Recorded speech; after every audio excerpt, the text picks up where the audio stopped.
श्री शिव महापुराण के अंतर्गत महात्म का 6वां अध्याय। शौनक जी बोले, हे मुने, आपके श्रीमुख से इस परम पुनीत इतिहास को सुनकर हम सब धन्य हो गए हैं।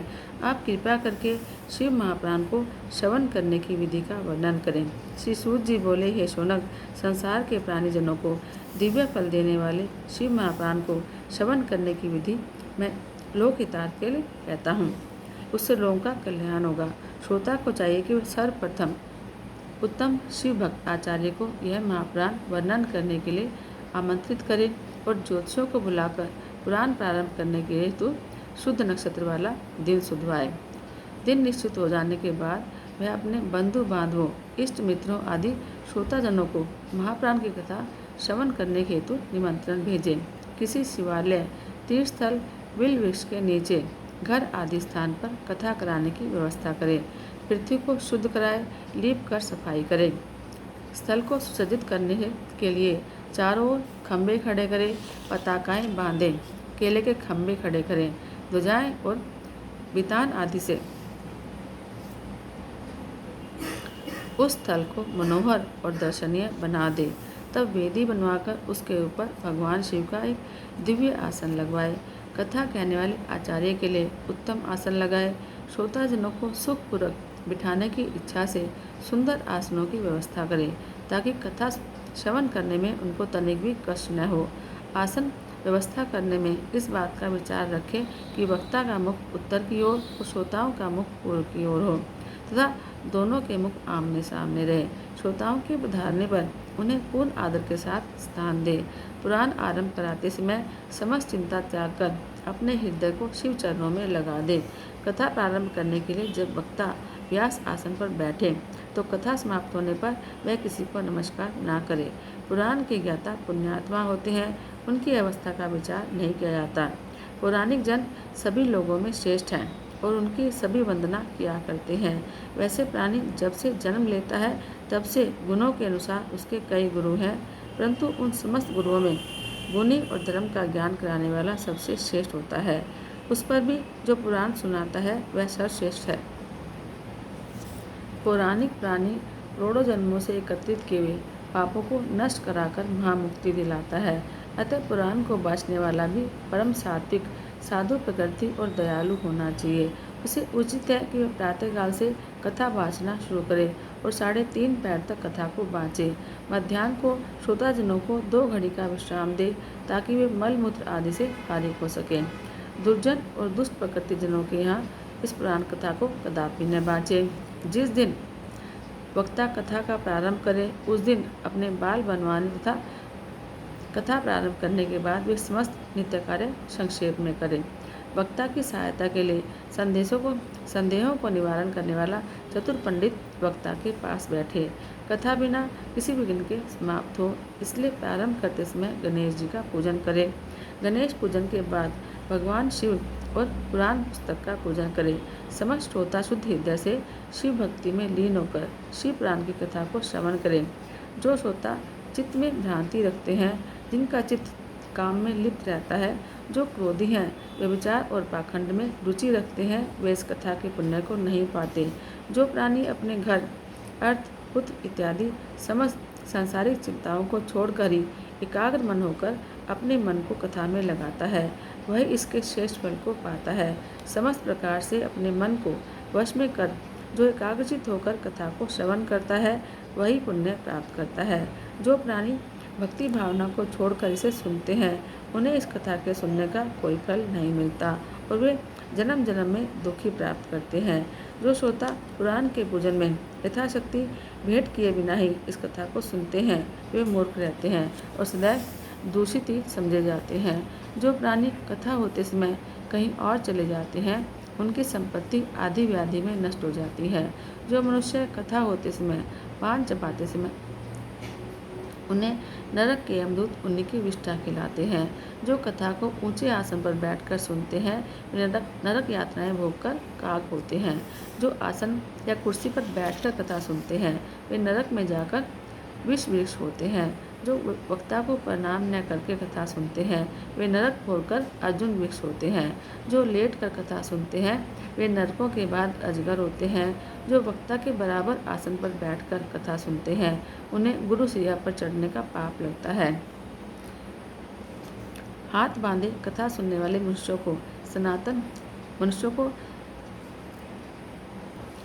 मनुष्यों की संतान पापी और कुल दूषक होती है। जो वक्ता और कथा की निंदा करते हैं वे नरक भोगकर कुत्ते होते हैं। कथा होते समय जो बुरे वचन निकालते हैं वो गंधर्व होते हैं। जो इस कथा को कभी नहीं सुनते वे नरक भोगकर वन शूकर होते हैं।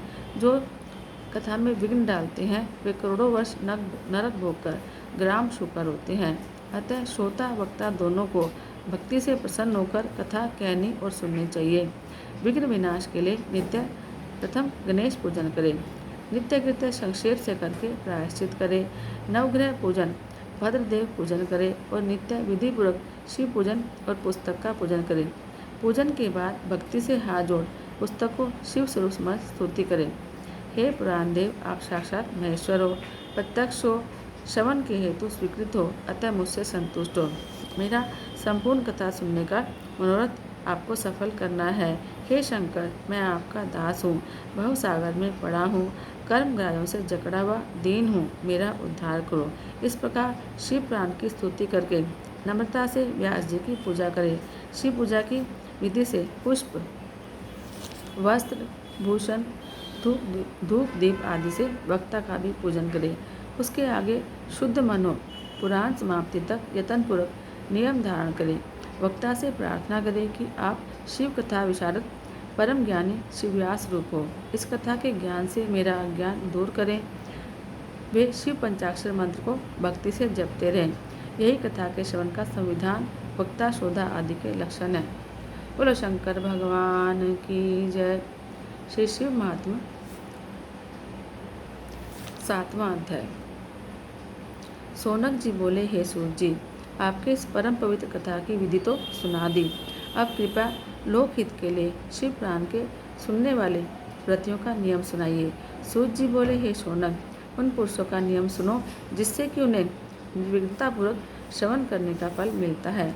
दीक्षा रहित पुरुषों को कथा सुनने का अधिकार नहीं, अतः श्रोताओं को पहले वक्ता से दीक्षा लेनी चाहिए। व्रति को ब्रह्मचर्य पालन करते हुए भूमि पर सोना चाहिए और पत्रावली पर भोजन करना चाहिए। भोजन कथा के समाप्त होने पर करें। पुराण समाप्ति तक उपवास अथवा एक समय भोजन करें। शुद्ध मन से शिव पुराण को सुने। घी, दूध, फलाहार और एक समय भोजन करके कथा सुने अथवा एक बार खीर का भोजन करें। जिससे कथा में विघ्न पड़ने का भय रहता है वह कृष्ण दालें, अन्न, चोरा या राजसिमी के बीज, मसूर की दाल, बासी चीज़ें व्रती न खाए। प्याज, लहसुन, हींग, नशीली वस्तुएं आदि संज्ञक चीज़ों को व्रती छोड़ दे। बैंगन, कलिंद, पिचंड, मूली, पेठा, नालिका साग, भुना मूल इन्हें व्रती न खाए। काम आदि 6 विकार, ब्राह्मणों की निंदा, पतिव्रता और साधुजनों की निंदा करना छोड़ दे।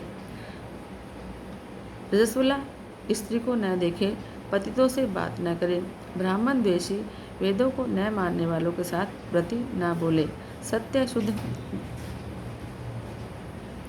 शुद्धता, दया, मौन, सरलता, विनय, उदारता आदि गुण व्रति में होने चाहिए। निष्काम भाव और सकाम भाव से कथा सुने। सकाम की कामना सिद्ध होती है, निष्काम की मुक्ति होती है। दरिद्री, शयी, रोगी, पापी, निर्भोगी, निसंतान पुरुष इस कथा का श्रवण करे। 7 प्रकार की वंध्याएं, दुष्ट स्त्रियां और उनका गर्भ साफ होता हो तो इस कथा को सुने। हे मुने, स्त्री पुरुष सबको शिव प्राण की कथा सुनानी चाहिए। शिव प्राण के पारायण के दिन कोटि यज्ञ के समान उत्तम मानने चाहिए। उन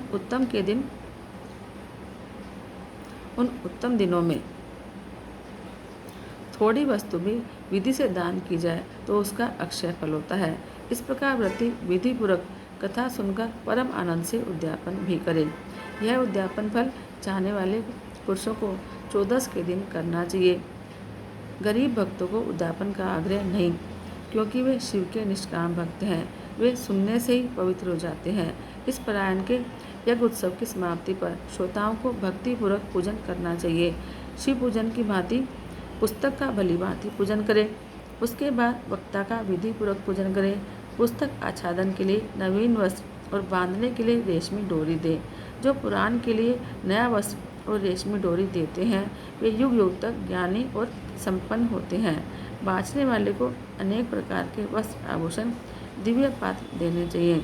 जो पुरुष पुस्तक के आसन के लिए कंबल, अजिन, रेशमी वस्त्र, चौकी, पट्टा आदि देते हैं वे स्वर्ग में पहुँच मन चाहे भोगों को भोग कर ब्रह्मलोक में एकल्प निवास करके फिर शिवलोक प्राप्त करते हैं। इस प्रकार पुस्तक और वक्ता का पूजन करके सहायता के लिए बैठे हुए पंडित का भी पूजन करें। ब्राह्मणों का अन्न और धन आदि से सत्कार करें। फिर गायन, नृत्य आदि से महान उत्सव मनाएं। श्रोता यदि विरक्त हो तो दूसरे दिन जो शिव ने श्री रामचंद्र जी के प्रति कही है उस गीता का पाठ करें। श्रोता यदि गृहस्थ हो तो कर्म की शांति के लिए होम करें। रुद्र संहिता के श्लोकों से अथवा गायत्री मंत्र से या इस पुराण के तत्वों से होम करें अथवा शिव के पंचाक्षर मंत्र से होम करें। छोटे मोटे दोषों की शांति के लिए भक्तिपूर्वक शिव सहस्त्र नाम का जाप करें। इससे फल सुफल हो, उसमें संशय नहीं है। 11 ब्राह्मणों को मधु और खीर के भोजन कराए और दक्षिणा दे। सामर्थ्य हो तो 3 पल सोने का सिंह बनवाकर शिव संतुष्टि के अर्थ दान करें। दान के प्रभाव से एवं पुराण के प्रभाव से शिव जी के अनुग्रह से मनुष्य पाप मुक्त हो जाता है। ऐसा करने पर शिव पुराण भक्ति मुक्ति के साथ संपूर्ण फल देता है। हे शौनक जी, यह शिव महापुराण का महात्म्य है जो मैंने सुना दिया। अब और क्या सुनना चाहते हो? श्री शिव महापुराण तो पुराणों का ताज है। जो पुरानी इस संसार में विश्वनाथ का ध्यान करते हैं और उनकी वाणी शिव गुणों की स्तुति करती है वे भव सागर से तर जाते हैं। इति श्री शिव महापुराण महात्म्य संपूर्ण। बोलो शंकर भगवान की जय। हर हर महादेव।